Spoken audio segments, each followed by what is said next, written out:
చోరీ ఇక ఉండదట, ప్రజలు మేల్కొన్నారు. కాంగ్రెస్ ఎంపీ రాహుల్ గాంధీ లపాతా ఓటు పేరుతో వీడియో రిలీజ్. నేడు బీహార్లో ఓటు అధికార యాత్ర ప్రారంభం కాబోతా ఉన్నది. సో ముఖ్యంగా ఓటు చోరీ బీహార్లో ఏ విధంగా జరిగిందన్నటువంటి దానిపైన ఒక నిమిషం గల ఒక వీడియోని నిన్న రాహుల్ గాంధీ విడుదల చేయడం జరిగింది. దాంట్లో ఓటును చోరీ అయింది అని చెప్పేసి పోలీస్ స్టేషన్కి పోతే ఆ పోలీసులు సైతం కూడా నా ఓటు కూడా చోరీ అయింది అని చెప్పేసి అన్నటువంటి ఒక మెసేజ్ని జనాల్లోకి తీసుకుపోవాలన్నటువంటి ఒక ప్రయత్నం చేస్తూ ఆయన 20 జిల్లాల్లో 16 రోజుల పాటు ఆయనే ఒక ఈ లైన్ని ప్రజలకి అర్థమయ్యేటువంటి రీతుల్లో తీసుకుపోవాలన్నటువంటి ప్రయత్నం చేస్తూ ఉన్నాడు. సో ఇగో, ప్రజలు మేల్కొన్నారు, ఓటు చోరీ ఇక ఉండదు. కాంగ్రెస్ ఎంపీ రాహుల్ గాంధీ లపాతా ఓటు పేరుతో వీడియో రిలీజ్. పోలీసుల ఓట్లు పోయినట్లుగా చూపిస్తూ వ్యంగ్యం. నేడు బీహార్లో ఓట్ అధికార యాత్ర ప్రారంభం కాబోతా ఉన్నది. కాంగ్రెస్ ఎంపీ రాహుల్ గాంధీ మరోసారి ఓటు చోరుపై ఆరోపణలు గుప్పించారు. ఈ మేరకు శనివారం ఆయన ఎక్స్లో ఓ వీడియోను రిలీజ్ చేశారు. లపాతా ఓటు అనే టైటిల్తో విడుదల చేశారు. సుమారు నిమిషం పాటు ఉన్న ఆ వీడియోలో ఒక వ్యక్తి తన ఓటు చోరీకి గురైందని పోలీస్ స్టేషన్కి వెళ్లి ఫిర్యాదు చేయగా దాన్ని పరిశీలించిన పోలీస్ సిబ్బంది తమ ఓట్లు కూడా గల్లయిందని తెలిసి ఆశ్చర్యపోతారు. ఓటు చోరీ ఇక ఉండదు, ప్రజలు మేల్కొన్నారు అని తెలిపారు. దీని తర్వాత కాంగ్రెస్ పార్టీ సైతం స్పందించింది. ఓటు చోరీకి వ్యతిరేకంగా ప్రజలు గలమెత్తాలని తెలిపింది. కాగా గతంలోనూ ఎన్నికల్లో అవకతవకలు జరుగుతున్నాయని రాహుల్ ఆరోపణలు చేసిన విషయం తెలిసిందే.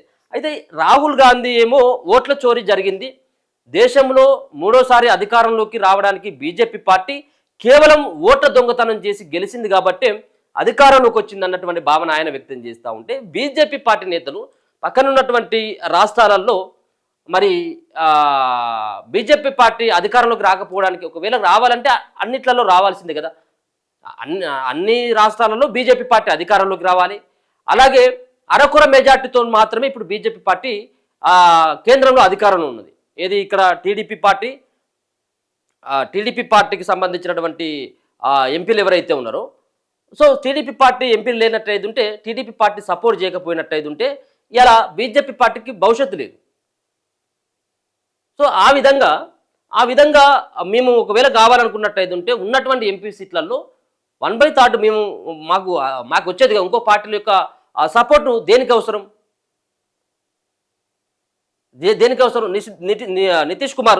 నితీష్ కుమార్ యొక్క అవసరం మా పార్టీకి ఉంటుంది. ఇలా చంద్రబాబు నాయుడుతో మాకేం అవసరం ఉంటుంది? సో ఇలా ఆ పార్టీల చేతిలో ఇప్పుడు బీజేపీ పార్టీ జుట్టు ఉంది. బీజేపీ పార్టీ జుట్టు ఇప్పుడు నితీష్ కుమార్ చేతిలో, చంద్రబాబు నాయుడు చేతిలో ఉన్నది. సో వాళ్ళ జుట్టు వాళ్ళ చేతిలో పెట్టడం ఏంటి? సో ఇట్లా ఈ విధంగా ఉండదు కదా. ఓట్ల చోరు జరిగితే ఈ విధంగా రకమైనటువంటి ఉండదు కదా. తెలంగాణలో కూడా అధికారంలోకి వచ్చేది కదా ఓట్ల చోరీ జరుగుతాయి అనేది తెలంగాణలో ఉన్నటువంటి ఎంపీల యొక్క వాదన కూడా అదే, బీజేపీ పార్టీ నేతల వాదన కూడా అదే. కానీ రాహుల్ గాంధీ బీహార్లో తొలగించినటువంటి ఓట్లను సాక్ష్యాలు తీసుకొచ్చిండు. కోర్టు ముంగట ఆ సంబంధించిన ఒక ఓటరు చచ్చిపోయిందని చెప్పేసి ఆ ఓటు తొలగించేసింది. కానీ బతికినటువంటి ఆ వ్యక్తిని తీసుకొచ్చి కోర్టు ముంగట ప్రవేశపెట్టిండు. మరి ఈ బతికే ఉన్నది కదా, చచ్చిపోలేదు కదా, ఓటు ఎట్లా తీసేసిండు అనేది ఒక రకంగా ఆయన చెప్పేటువంటి ప్రయత్నం చేసిండు. రెండు నమ్మడానికే వీలున్నాయి. సో దీనిపైన ప్రజలకు అవగాహన కల్పించాలని ఒక ప్రయత్నం చేయబోతా ఉన్నాడు రాహుల్ గాంధీ. నేడు బీహార్లో ఓట్ అధికార యాత్ర. రాహుల్ గాంధీ ఆదివారం నుంచి ఓటర్ అధికార యాత్ర చేయనున్నారు. బీహార్లోని సాసారాంలో యాత్రను ప్రారంభించనున్నారు. 16 రోజుల్లో 25 జిల్లాల్లో 1300 కిలోమీటర్లు యాత్ర రూటు మ్యాప్ను విడుదల చేశారు. ఇందులో భాగంగా ర్యాలీలుంటాయి, సభలు, కార్యక్రమాలతో పాటు ప్రజల మధ్యకు వెళ్లనున్నారు. సెప్టెంబర్ 1న పాట్నాలో జరిగే భారీ ర్యాలీతో ఓటర్ అధికార యాత్ర ముగియనుంది. ఆర్జేడీ నేత తేజస్వి యాదవ్తో సహా ఇండియా కూటమి నేతలు యాత్రలో పాల్గొనే అవకాశం ఉన్నట్లు పార్టీ వర్గాలు తెలిపాయి. ఇదంతా ఒక పక్కన బీహార్ ఎన్నికలు కనుక లేనట్టయితుంటే ఈ పార్టీలు అన్ని పార్టీలు ఆడుతున్నటువంటి డ్రామాలుగానే చూసుకోవాలి. ఏదైనా కానీ అంతిమంగా పార్టీలు రాష్ట్రంలో ఏ విధంగా అధికారం రావాలన్నటువంటి ఒకే ఒక ఆంక్షతోటి పనిచేస్తూ ఉంటాయి. సో అక్కడ ఉన్నటువంటి ప్రభుత్వాన్ని విమర్శిస్తూ ఎన్నికల్లో లబ్ధి పొందాలన్నటువంటి ప్రయత్నం ప్రతిపక్షం చేస్తుంది. ప్రతిపక్షాన్ని మళ్ళీ అణగదొక్కాలన్నటువంటి ఒక ప్రయత్నం మళ్ళీ అధికార పక్షం చేస్తూ ఉంటుంది. సో ఓట్ల దొంగతనం వాళ్ళు చేసిండు, ఓడిపోయినటువంటి వ్యక్తి ఏమో రిగ్గింగ్ చేసి గెలిచిండు అక్కడ అని చెప్పేసి ఒక ప్రచారం ఖచ్చితంగా వెళ్తూ ఉంటుంది. మొన్న జరిగినటువంటి పులివెందులో జరిగినటువంటి ఎన్నికల్లో ఆ ప్రచారం అయింది కదా. అంటే గెలిస్తేనేమో ఒక రకంగా ఈవీఎంలు చక్కగానే పనిచేసారు, ఒకవేళ ఓడిపోయినట్టు ఉంటే ఈవీఎం ట్యాపరింగ్ అయింది అది మ్యానిపులేట్ చేసి గెలిచిండు. సో ఈ రకంగా ఉంటా ఉంటుంది. కానీ ఏదేమైనా ఒక ఓట్ల చోరీ జరిగింది అది కనుక నిర్ధారణ అయినట్టయితే ఉంటే ఖచ్చితంగా ఈ దోషులని ఖచ్చితంగా సమాజం ముందు పెట్టాల్సినటువంటి బాధ్యత కూడా ఉంది. మరి ఈసీ ఇప్పటి వరకు కూడా దానిపైన ఏం స్పందించట్లేదు. ఈసీ ఏ సమాధానం చెప్పాలనో వాళ్ళకి అర్థం కావట్లేదు. లక్షల ఓట్లు పోయినాయి, అక్కడ లక్షల ఓట్లు తొలగించిండు, 20 లక్షల ఓట్లు తొలగించిందట. సో 20 లక్షల ఓట్లు ఏ విధంగా తొలగించిండు? ఒక సంవత్సర కాలంలో 20 లక్షల మంది చచ్చిపోయినా అనేది ప్రశ్న. సో మరి బీహార్ ఓటు అధికార యాత్ర తర్వాత కాంగ్రెస్ పార్టీ మరి బీహార్లో కాంగ్రెస్ పార్టీని నమ్మేటువంటి అవకాశం ఉంటుందా బీహారీలు అనేది చూడాలి.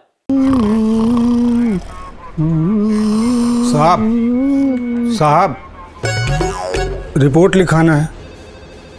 अबे पुलिस स्टेशन में रिपोर्ट नहीं लिखवाएगा तो क्या खाना पकवाएगा? हाँ बोल। साहब चोरी का रिपोर्ट लिखाना है। अबे किस चीज की चोरी? गाय बैल भैंस साइकिल मोटरसाइकिल का चोरी हुआ है? पैसा टका गहना बीवी, हाँ किस चीज की चोरी? वोट साहब, हमारा वोट चोरी हुआ है। अरे दिल में चढ़ा लियो का बे? वोट भी कहीं चोरी होता है का? होता है साहब, एक नहीं लाखों वोटों का चोरी हो रहा है। मतदाता सूची से नाम काट के फर्जी वोट डाल के वोट चोरी होता है। साहब वोट तो चोरी हुआ है हमारा। आपके वोट की चोरी अधिकार की चोरी, आपकी पहचान की चोरी है। अबे पांडे चेक करना पड़ेगा, कहीं हमारा भी वोट तो चोरी नहीं हो गया।